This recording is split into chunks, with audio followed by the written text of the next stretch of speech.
¿Cuáles son los riesgos indicativos de fraude electoral? Lo primero que tengo que señalar es que las elecciones a Cámara de Representantes y las elecciones a Senado se comportan de manera diferente. Son dos tipos de elecciones diferentes en la dinámica electoral. Tenemos que para las elecciones del 2010, del 2014, encontramos 386 municipios en riesgo para elecciones a Cámara y para Senado 410 municipios en riesgo. Si las vemos frente a las elecciones del 2010, en las elecciones a Senado se concentra especialmente el mayor riesgo electoral para este proceso.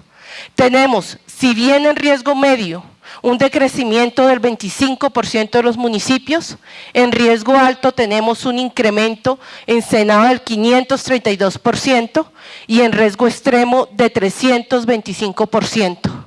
¿Dónde se ve ese incremento del 532 y del 535%? Se ve cuando estamos pasando en riesgo alto de 28 municipios a 177 municipios para estas elecciones y pasamos de 4 municipios en riesgo extremo a 33 municipios en este proceso electoral. Pero como pueden ver en la gráfica, Cámara de Representantes se comporta completamente diferente. Mientras vemos mayor riesgo y un incremento del nivel de riesgo en Senado, en Cámara de Representantes vemos que el riesgo disminuye en un 5% de los municipios, especialmente se observa esa disminución en riesgo medio, no obstante tener un incremento del 65% en los municipios de riesgo alto y un 6% en municipios de riesgo extremo. Veamos exactamente dónde se ubican. Y veamos este mapa que compara los municipios, las elecciones a Senado de 2010 y de 2014 para que podamos entender visualmente cómo se efectúa ese incremento, pero además la concentración de los riesgos para Senado de la República. Lo primero que tenemos que anotar es que tenemos 113 municipios en los que se observa un incremento del riesgo para Senado de la República. ¿Dónde se encuentran de manera especial esos 113 municipios? En el norte antioqueño, en Nariño, en la región de suroriente, en los departamentos de Vichada, de Guainía, de Vaupés, de Caquetá, de Amazonas. Ahí es donde se concentran especialmente esos 113 municipios que se incrementan en Senado. Tenemos 80 municipios que mantienen el mismo tipo de riesgo que teníamos en las elecciones 2010, 9 municipios donde disminuye el riesgo indicativo de fraude electoral para las elecciones de Senado. En el 2014, 9 municipios disminuyen frente al 2010 y tenemos 205 nuevos municipios. Estos nuevos municipios se encuentran en norte de Santander y concentrados de manera particular en la zona de Catatumbo. El segundo grupo se encuentra en el Chocó. El tercer grupo de municipios se encuentra en Cauca y en Huila. Y finalmente, en Boyacá vemos la última concentración de esos 205 municipios nuevos que aparecen en Senado para este proceso electoral. ¿Dónde están por departamento la proporción de municipios en riesgo? ¿Cuáles son aquellos que superan el 50% de los municipios de su departamento que tienen algún tipo de riesgo, sea medio, alto o extremo? Amazonas. Y además Amazonas empieza a aparecer en este mapa de riesgo con una fuerza que no lo había hecho en anteriores ediciones. El departamento de Arauca, que es un departamento que tradicionalmente ha estado dentro del mapa de riesgo electoral con el 71% de sus municipios. Guainía, Caquetá. Después entramos a ver con el grupo del 60% norte de Santander, y norte de Santander, los que estuvieron en la presentación de los mapas de riesgo del 2011, desde el 2011 empieza a verse norte de Santander como un departamento fronterizo donde empiezan a aparecer y ahora en estas elecciones a consolidarse los riesgos electorales. Después sigue Córdoba, Atlántico, Nariño, Meta. Y tenemos el tercer grupo donde se encuentra Sucre, Vaupés, Guaviare y Bichada con el 50% de los municipios. Es decir, y yo sí deseo destacar que estamos mirando el suroriente del país de manera particular en términos de riesgos indicativos de fraude electoral. Es decir, hay que voltear a mirar hacia el suroriente del país. Ahora veamos el mapa de riesgo de la Cámara de Representantes.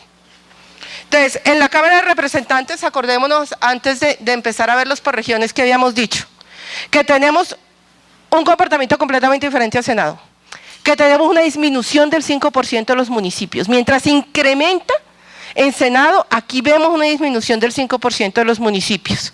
En riesgo medio es donde especialmente se ve esta disminución en el 32%, riesgo alto tenemos un incremento del 65% y en riesgo extremo del 6%.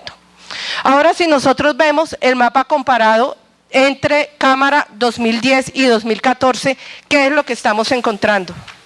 Tenemos 64 municipios en los que se incrementa el riesgo. Estos 64 municipios nuevos, estos 64 municipios donde se incrementa el riesgo se encuentran en Nariño, se encuentran en el sur del Meta, en el norte antioqueño y en Atlántico. Ahí es donde vemos que se incrementan, que se empiezan a incrementar los municipios donde aparece el riesgo nuevo. Tenemos 68 municipios que tienen exactamente el mismo riesgo que en las elecciones del 2010, 35 municipios donde disminuye el riesgo y tenemos 216 municipios y volvemos nuevamente al suroriente del país, donde se incrementa el riesgo electoral para Cámara de Representantes. Encontramos Caquetá, Guaviare, Guainía, Bichada.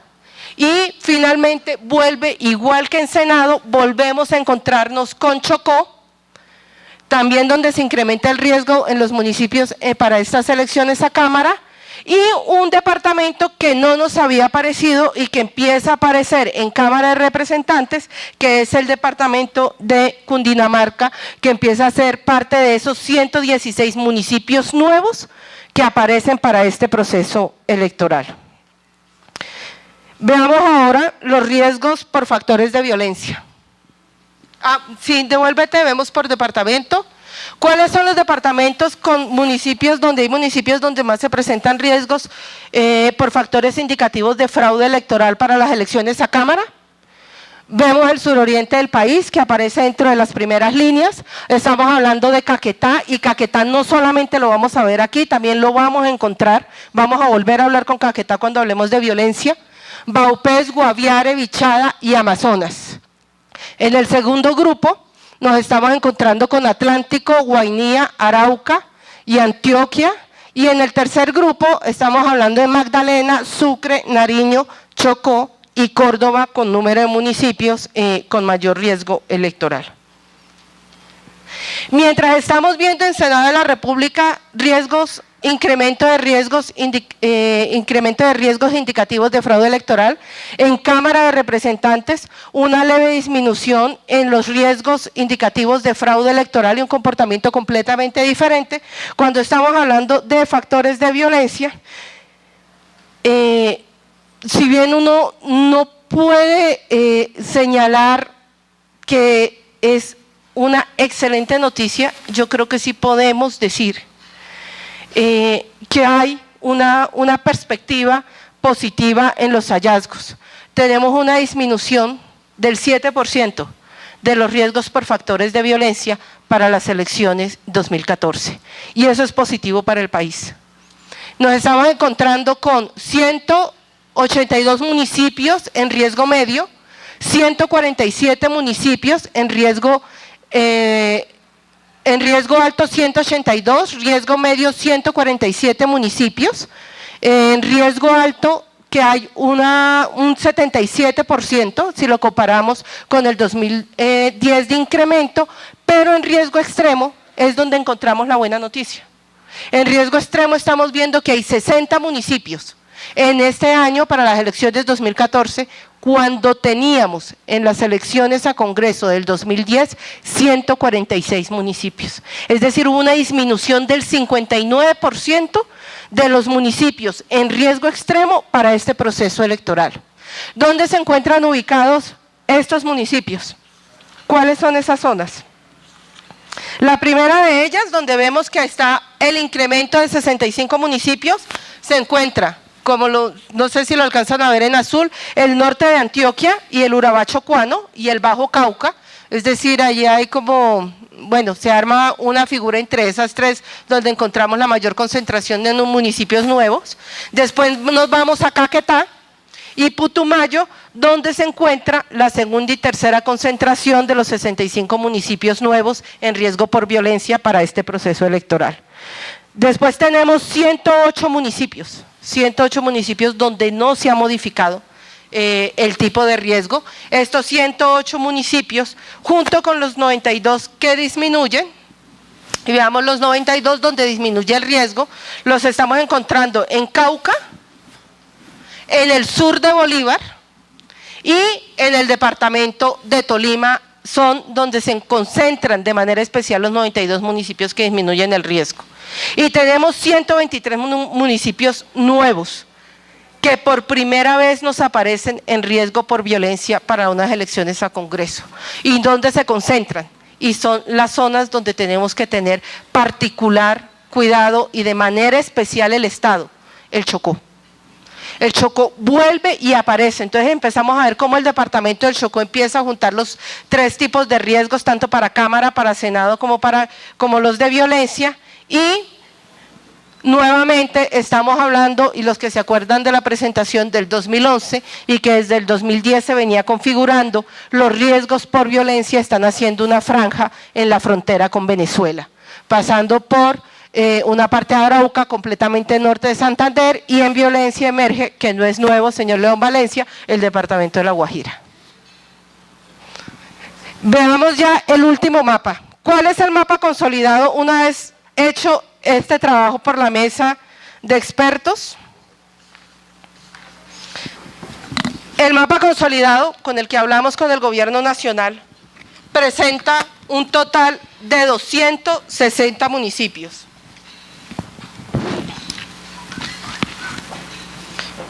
54 municipios en riesgo alto, en riesgo medio, 156 municipios en riesgo alto y 50 municipios en riesgo extremo para las elecciones 2014.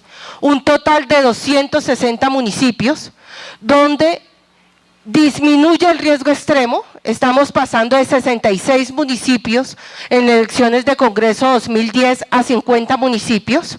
Se incrementa el riesgo medio. Estamos pasando de 61 a 156 municipios y también se incrementa el riesgo alto y también se incrementa el riesgo medio, disminuye el riesgo medio pasándose de 73 a 54 municipios. ¿Cuáles son las 6 zonas donde se concentran los mayores riesgos electorales para Colombia en las elecciones 2014? Son 6. La primera zona es el suroccidente colombiano. Ya veníamos viendo los departamentos, estamos hablando de Guaviare, estamos hablando de Vaupés, estamos hablando de Putumayo, estamos hablando de Huila. La segunda zona, estamos hablando de manera particular de Cauca y Nariño, la frontera de Cauca y Nariño, y volvemos a mirar hacia el Pacífico. Es decir, los riesgos se han venido corriendo hacia el litoral pacífico y eso nos lo termina de mostrar la zona número 3, que tiene completamente, marca completamente la zona de Chocó. La zona número 4 es la zona periférica del Caribe y señalamos que son zonas periféricas del Caribe porque no se encuentran las capitales. Son municipios que se encuentran lejos de las ciudades capitales, donde se encuentra el siguiente grupo de riesgos electorales. La quinta zona es la zona del norte y Bajo Cauca antioqueño que nos hace frontera con Chocó. Y si se acuerdan aquellos que estuvieron atentos al mapa electoral de elecciones 2011, que eran las locales, ahí se empieza a romper un poco una tendencia que veíamos, un puente que se hacía entre Venezuela y el Pacífico. Ahí vemos que queda todavía rastros de ese puente, porque la siguiente zona es la del norte de Santander y la de Arauca, concentrándose de manera particular en la zona de Catatumbo y en el departamento de Arauca los riesgos electorales. Este es entonces el mapa final de riesgos electorales y pues empezaríamos un diálogo de unos 15 minutos sobre preguntas, análisis, observaciones que ustedes tengan frente al mapa de riesgos que se acaba de presentar, aprovechando que aquí están los diferentes analistas también que participaron en la mesa, que elaboraron los mapas y que podrían entrar a hacer hipótesis o a dar respuestas precisas sobre por qué el mapa nos está dando así, por qué la diferencia de comportamientos entre cámaras, por qué nos tenemos ese mapa de riesgo por violencia, que es lo que nos puede decir frente a las elecciones un mapa de riesgo por violencia. Entonces quedo atenta a preguntas, comentarios para pasarles el micrófono. Bueno, nosotros trabajamos la variable de participación que entra entonces en los cálculos de las variables pasivas que presentó Alejandra. Sobre el tema de participación, realmente hay buena noticia, digamos, en la medida en que lo veremos, pues hay una especie de convergencia de las tasas de participación hacia el promedio en general, lo que demuestra, digamos, la desaparición de casos muy anómalos que se habían presentado en el pasado, y lo que medimos ahora son casos, entre comillas, menos anómalos, pero no menos problemáticos para la legitimidad de las elecciones, que tienen que ver con compra de votos masivos y cosas por el estilo, lo que permite, lo que justifica en cierto modo estos desplazamientos del foco de riesgo, digamos, de ciertas regiones hacia otras que hemos visto ahí en los mapas. Obviamente, desde el punto de vista de la participación no se presenta una gran diferencia entre Senado y Cámara porque son elecciones simultáneas. Ahí sí las diferencias se deben a las otras variables. Y bueno, pues no quiero anticipar demasiado sobre lo que diremos después, pero sobre la participación, entonces, es a grandes rasgos lo que podemos decir.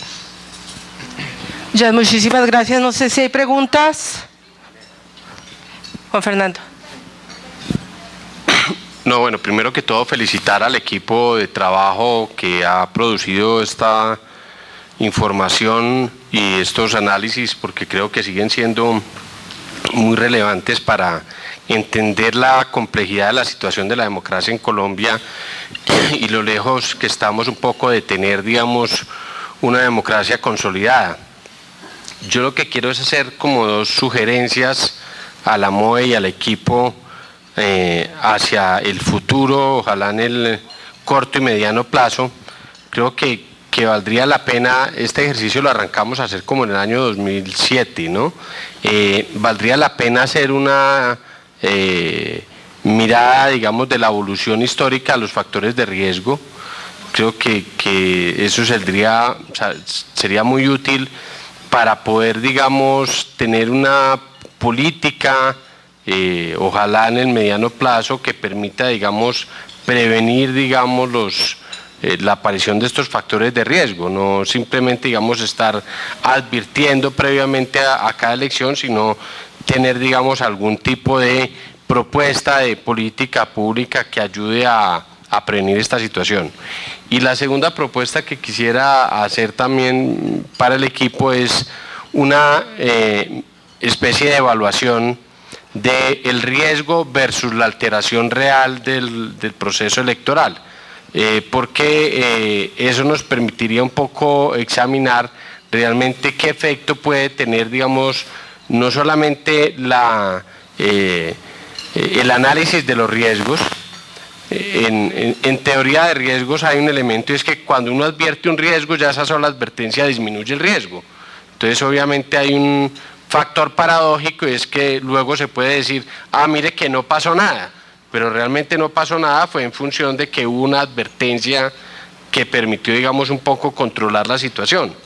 Pero de todas maneras vale la pena mirar qué sucedió con las alteraciones reales, porque si mal no recuerdo, en las últimas elecciones locales, Alejandra, hubo unas alteraciones electorales que culminaron con unas azonadas en varios municipios. Y no estoy seguro si esos municipios habían sido, digamos, detectados como municipios de riesgo alto por posible fraude electoral. Contrastar esas situaciones permitiría un poco mirar realmente, digamos, la eficacia del ejercicio, dado que ya llevamos 7 años haciéndolo, y adicionalmente mirar realmente la alteración electoral que realmente se produjo vis a vis el riesgo, de tal manera que podamos eventualmente determinar qué riesgos efectivamente resultan más controlados y qué riesgos tienen efectivamente más posibilidades de producirse en alteraciones. Son 2 sugerencias que creo que valdría la pena, quizás en el periodo que va después de las elecciones presidenciales a las nuevas locales, hacer un ejercicio, digamos, de evaluación de estos temas. Sí, absolutamente acogida la recomendación, Juan Fernando. Creo que tienes toda la razón en lo que estás señalando. Hicimos una evaluación frente a elecciones 2011, posterior, bueno, esa era para el próximo año, pero lamentablemente una coincidencia del 77, más o menos del 77% de los municipios en riesgo, frente a donde ocurrieron hechos o donde se tuvo que hacer una revisión por parte del Consejo Nacional Electoral de los votos que se tuvieron o donde hubo demandas o donde se combinaba violencia y fraude en los municipios donde hubo azonadas. Pero sí creo que vale la pena mirar posteriormente cuáles son los comportamientos que se hacen con las sentencias, con las demandas ante el Consejo de Estado frente a los resultados electorales, digamos, cogiendo cada una de las variables, pero completamente acogida la sugerencia. Y yo creo que terminando este proceso electoral, uno de los temas más interesantes que va a haber es la evaluación que hagamos en la mesa, y digamos en una mesa ampliada frente también a la construcción y los resultados del riesgo electoral. Le voy a dar la palabra a León y después a Ricardo y después a la doctora Laura Bonilla. Pues yo quiero resaltar la disminución de riesgo extremo porque está asociada a la conducta que uno ve en las zonas que nosotros estudiamos de violencia, la conducta de las guerrillas, sobre todo de las guerrillas que uno que ve es que están más ya en una actitud de preparación del posconflicto y en una actividad política intensa y social, y menos en una actitud de sabotaje a las elecciones, que había sido comportamiento en las últimas 3 o 4 elecciones. Quiero advertir 2 cosas nuevas. Una, la entrada de la Unión Patriótica y de la Marcha Patriótica en elecciones va a traer otra vez un factor especial de riesgo en ese actor político. Ya de hecho ellos están denunciando una escalada de violencia contra ellos. Ese es una cosa que vamos a tenerle que hacer un seguimiento muy especial. Y el otro factor, la utilización política que se hace del riesgo también y que se va a hacer del riesgo en estas elecciones. Ya vimos cómo todo el Uribe Centro Democrático en los últimos meses ha planteado que sus candidatos están siendo especialmente amenazados y que hay un acuerdo, incluso una cosa exagerada a mi modo de ver, pero indica por dónde va esa fuerza política, que una alianza entre Santos y las FARC para impedir su participación electoral. La utilización del riesgo, y ahí va como ariete político y como debate, como discurso político, va a ser muy importante. Eso le obliga a la MOE y a todos los que estamos a hacer un comportamiento supremamente independiente, supremamente transparente, supremamente neutral. porque tenemos que ver si eso es verdad.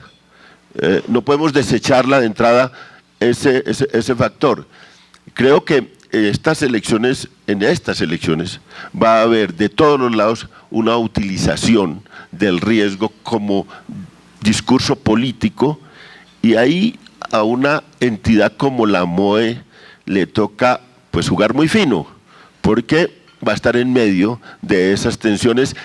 Entonces advierto esas cosas como cosas nuevas dentro del actual debate electoral, pero resalto que las guerrillas están en un comportamiento distinto y tenemos que ver cómo se refleja eso y cómo en dos cosas que van paralelas, las elecciones y las negociaciones de paz, cómo se refleja eso en el riesgo electoral. Leo, muchísimas gracias. De lo que señala León, sí hay un tema muy importante a tener en cuenta, y recojo lo que dice León, y es: hay un informe sobre violencia política, de manera particular de violencia política, que la MOE va a sacar más adelante, y es porque apenas estamos iniciando, digamos, el proceso este año de campaña electoral, razón por la cual este informe de riesgo por violencia obviamente no recoge las amenazas que pudo recibir la UP la semana pasada, o no recoge las informaciones de amenazas que también pudo haber tenido el Centro Democrático, o que han tenido otros candidatos en los últimos, por lo menos en las últimas 3 semanas, que cuando ha estado empezando, porque las variables que estábamos viendo no nos permitían recoger, para poder hacer el informe, los acontecimientos de los últimos días. Entonces ahí hay que actualizar una parte de la información. José Ricardo de Penudo. Alejandra, gracias. Y gracias por la presentación. Juan Fernando, pues, la voz de aliento y de reconocimiento por el trabajo. No, tengo 2 preguntas sobre los mapas. Obviamente llama la atención el riesgo que se concentra en el Chocó, llama la atención también la persistencia del Pacífico nariñense, el Pacífico en el Valle y en el Cauca, pero me llama especialmente la atención la ausencia de riesgo en los departamentos, ya en el mapa consolidado, en los departamentos de La Guajira y del Cesar, donde, y quisiera saber cuál es la reflexión que hace el equipo respecto de los riesgos electorales, sacando los de violencia. Quisiera saber si se hizo o si se puede hacer alguna medición o algún tipo de desagregación de los datos para saber cuáles son los riesgos, eventualmente por departamento, que más afectan. O sea, cuáles son los riesgos, ya en términos de política pública, si queremos priorizar a cuáles deberíamos apuntarle, a cuáles son los 2 o 3 que con ciertas medidas podríamos llegarle en lo que resta de la campaña. Esas son las 2 preguntas. Entonces sabíamos que esa pregunta iba a salir. Felipe, esa pregunta sale porque en el mapa consolidado obviamente llama muchísimo la atención que no aparezca Guajira. Por eso inclusive cuando estábamos mostrando el mapa de violencia, hice la mención de que en el mapa de violencia está Guajira. Cuando nosotros hacemos, y acuérdense que este es el mapa consolidado, ¿no? Acuérdense que trabajamos 3 mapas: factores indicativos de fraude electoral, mapa de violencia y el mapa y un mapa en el que se recoge los 2 anteriores, donde por la metodología que se utiliza, obviamente algunos municipios se quedan y se bajan del mapa, mientras que quedan los que tienen mayores niveles de riesgo. Pero entonces le paso a Felipe para la explicación de qué fue lo que pasó en Cesar y en Guajira. Bueno, buenos días. No, con el tema de Norte y de Guajira, nosotros estamos llamando la atención que el principal riesgo que tienen esos 2 departamentos están asociados a las bandas criminales en esos 2 departamentos.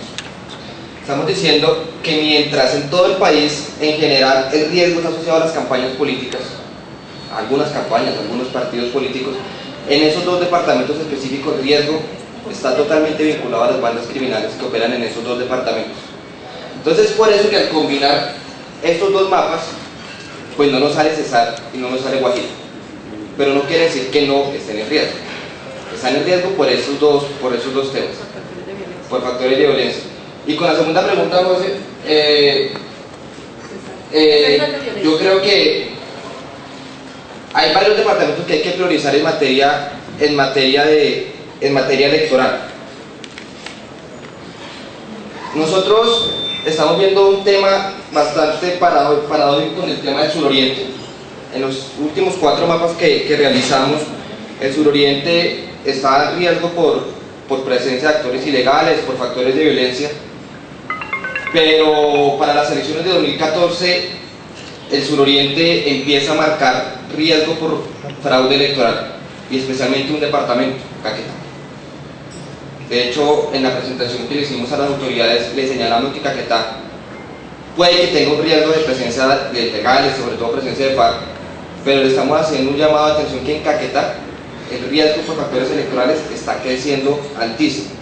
Otro departamento que nos llama mucho la atención es Norte de Santander, donde convergen los dos riesgos, pero en especial el riesgo por fraude electoral crece en Norte de Santander, asociado a lo que creemos, digamos, está pasando, puede pasar en el Catatumbo.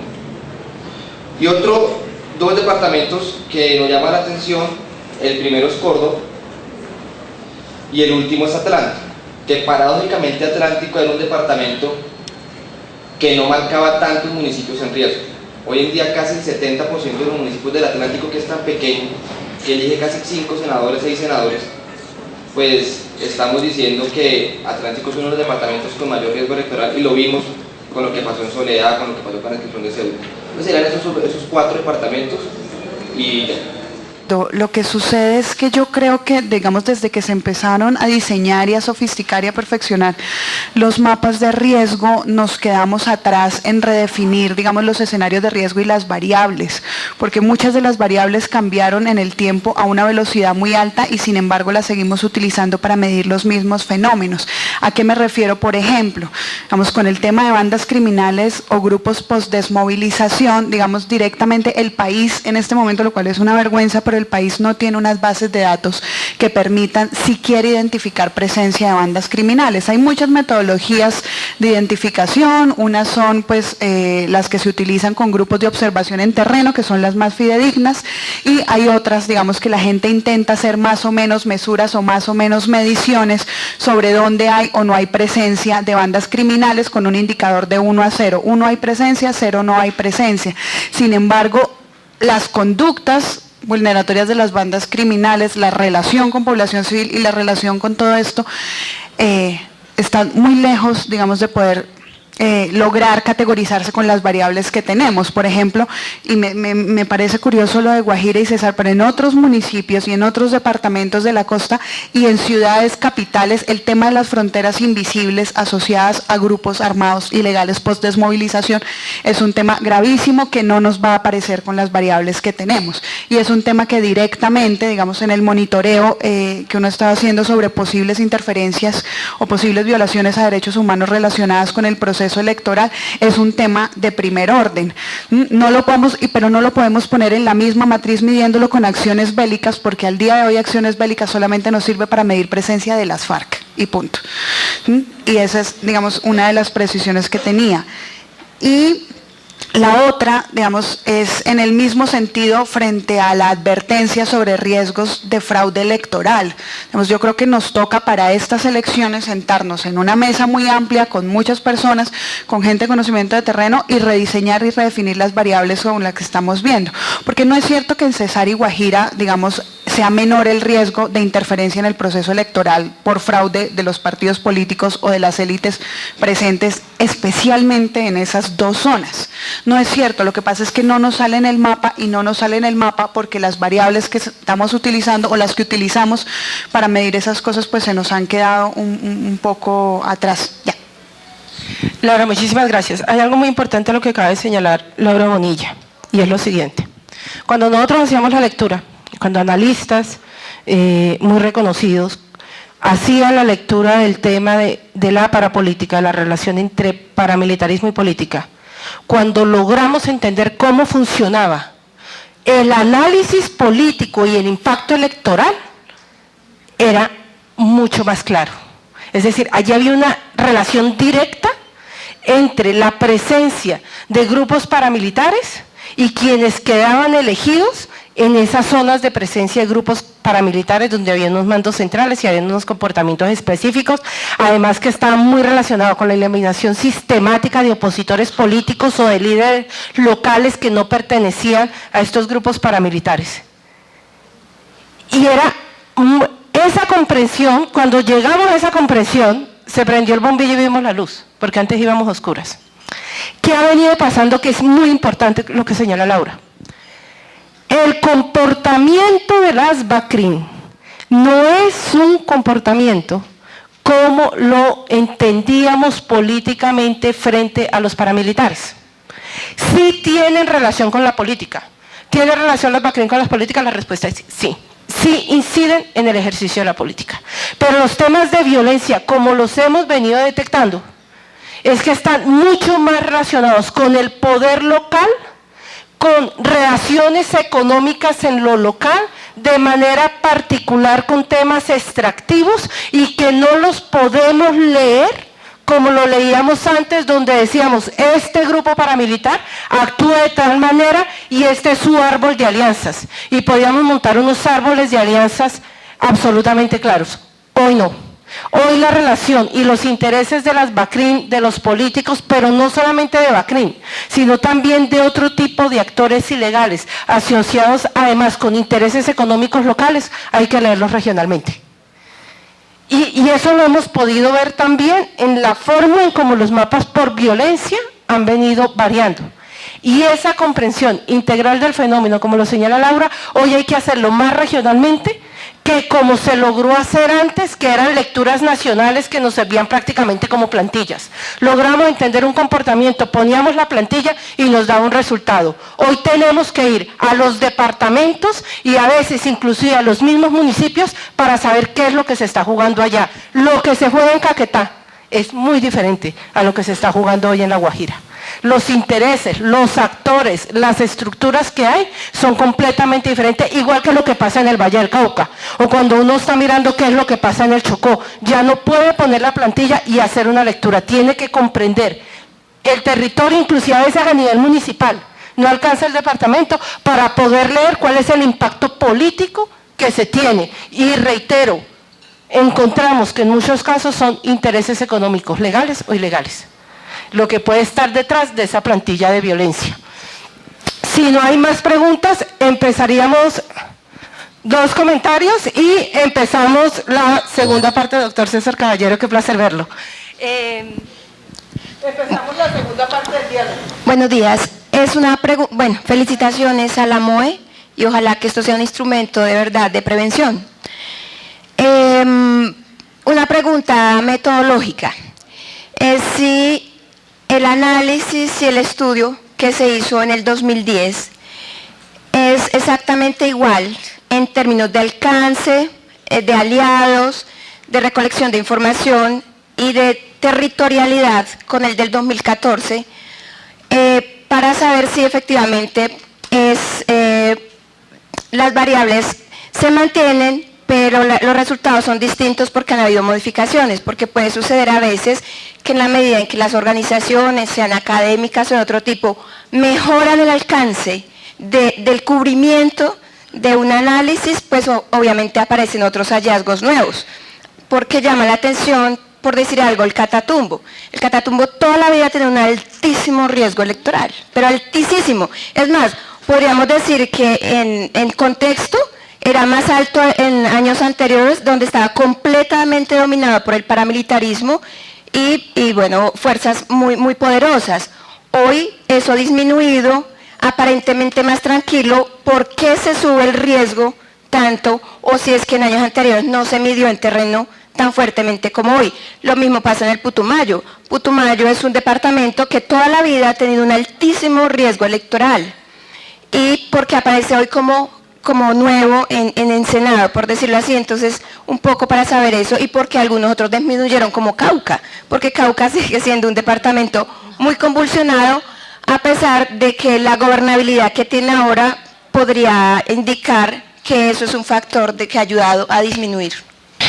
Buenos días. Yo quisiera también felicitar a la MODE y a todas las organizaciones que fueron parte de este trabajo, y tengo solo una pregunta, y es ¿cuál es la lectura de la mesa de expertos sobre lo que está pasando en la reunión en la región del suroriente, que presenta riesgo extremo, creo que por los dos factores, y en el mapa consolidado, y cuáles pueden ser las implicaciones de ese nivel de riesgo, dado que ahí, digamos, en un caso de un posible escenario posconflicto, si bien entiendo, ahí hay una fuerte presencia de las FARC? Gracias. No es tanto reacción, es para ponerlo en el escenario y ver luego si lo discutimos. Perdón por tomar la palabra nuevamente, pero es si de alguna manera se discutió la relación de estos niveles de riesgo con la locomotora minera. Porque viendo el último listado de los municipios con mayor porcentaje de riesgo, creo que los primeros 5 o 6 eran de Antioquia. Y de esos varios municipios mineros. Y si uno ve el mapa, por ejemplo, puede ser que la situación en Chocó, la situación en Antioquia, que aparecen como 2 departamentos con altísimo riesgo, también tenga que ver algo con, por ejemplo, Granada, un municipio, el caso Ituango, etc. Si puede haber alguna relación entre esa locomotora minera, que tal vez no estaba tan presente hace 4 años, frente al actual mapa de riesgo. Era la pregunta. Yo creo que deberías precisar a los periodistas si ha crecido la compra de los políticos de municipios, que es lo que estamos sintiendo, que se están apoderando de municipios con recursos del Estado para hacer política, porque hay muchos partidos que en estos momentos ya son dueños de un gran porcentaje de municipios y ya tienen listas sus elecciones a Senado y Cámara, y si va a ser tan pasiva la participación de la FARC como han dicho algunos acá. Estamos mostrando de manera particular dentro de las zonas la de Catatumbo. Lo que estamos mostrando con las zonas, no estamos diciendo que antes no había riesgo. Lo que estamos señalando es que hay, y devolvete Natalia por favor al mapa, que hay unas zonas donde se ha venido concentrando y aumentando el riesgo. Es decir, ¿cuál es la característica de los mapas electorales, elecciones 2014? Concentración e incremento del riesgo, cuando estamos hablando de riesgo combinado. No se desconocen otras regiones del país, pero lo que sí estamos notando es que en lugar de encontrar una dispersión, digamos, de una salpicadura de riesgos, en zonas como el Catatumbo, aparecen nuevos municipios que antes no nos aparecían en riesgo, que se subió el riesgo, que podía estar en riesgo medio y subió a alto o pasó a extremo, que podían estar en el riesgo alto y pasó a extremo, es decir, que se incrementó y se concentró el riesgo en unas zonas determinadas. Y por eso señalamos 6 zonas. No estamos desconociendo el resto del país, por favor, nadie por las 6 zonas. Cuando nosotros señalamos esas zonas, digamos, no estamos desconociendo Puerto Gaitán, no estamos desconociendo Cumaribo, no estamos desconociendo San Antonio o Guacarí, que tiene riesgo extremo en el Valle del Cauca. Lo que estamos diciendo es, en el mapa se pintan unas zonas donde se está incrementando el riesgo. ¿Qué viene ahora? Obviamente. ¿Qué viene ahora, don José Ricardo? Lo que viene ahora es, obtenidos ya los resultados, es hacer la lectura de qué es exactamente lo que está pasando en esas zonas para que tengamos un fenómeno diferente al que nos habíamos topado antes.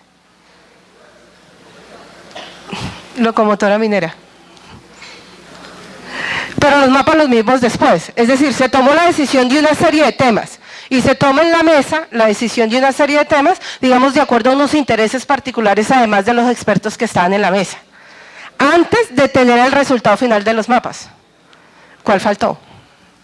Indiscutiblemente, el de la locomotora minera, que se viene viendo además desde el 2011. Pero dentro de la mesa de analistas, de profesores, no teníamos el grupo investigador, la persona que pudiera hacerse cargo de la lectura de los riesgos electorales desde la mirada de la locomotora minera. Claro que tiene la razón. La mesa se ha mantenido, Diana.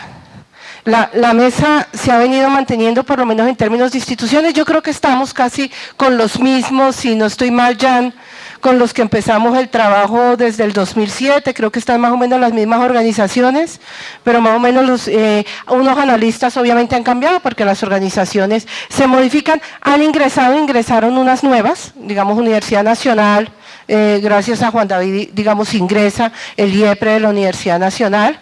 Hay otras de justicia, que no estaba porque además tomamos la decisión de hacer una mirada frente a los delitos electorales, mirando cuáles eran los resultados y el tema de delitos electorales, son los temas que aparecen de análisis, ya digamos los documentos de análisis que aparecen en la segunda parte de la publicación.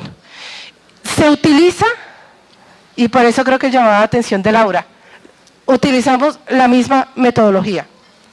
Y hemos tomado la decisión de mantener la misma metodología, lo que no significa las mismas interpretaciones, pero sí la misma metodología, para poder mantener un análisis comparado de las 4 ediciones de mapas de riesgo electoral.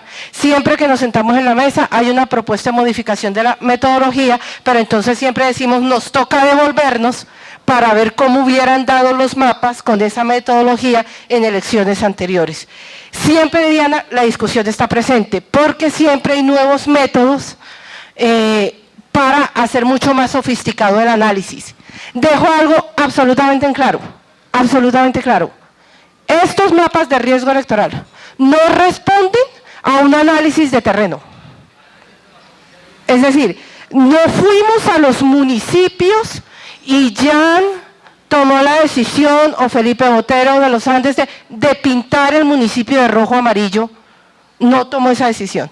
Se hace a través de información, de un trabajo estadístico de los resultados electorales, de información oficial. CODES trabaja inclusive con la información oficial el tema de desplazamiento forzado, toma la información oficial, que lo hacemos desde el primer mapa y así lo trabaja CODES. Y esos resultados son los que nos dan. Lo mismo pasa con las variables de violencia, que las hemos trabajado siempre con fuente, en algunos casos, de Nuevo Arcoiris, y en este proceso fue con fuente CERAC, que es como lo más aproximado que podemos tener a información, digamos, frente a los temas de violencia.